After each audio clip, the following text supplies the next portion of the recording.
This is how to replace a BIOS battery in your Dell Optiplex 790 or similar. First, you want to locate the BIOS battery.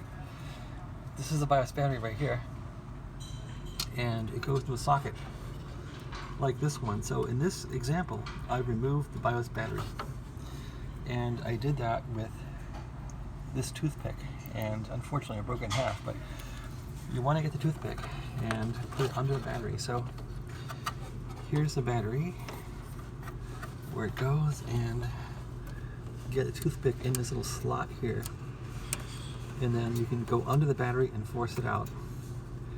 That's how to get it out. Here's a new battery, and I'm going to put it in now. If this battery is bad, your computer will lose its settings upon reboot or power out. And this is a 2032, which is pretty typical. So to put this back in, you want to put the end of it under that little tab there and push so it snaps in. There, it's in. So the battery's now in, new battery, new BIOS battery.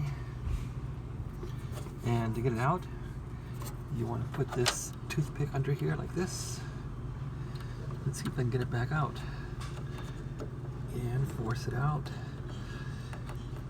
I don't think I want to get it back out, but anyway, this is how I got it out. I just pushed on this and it came flying out. It flew across the room.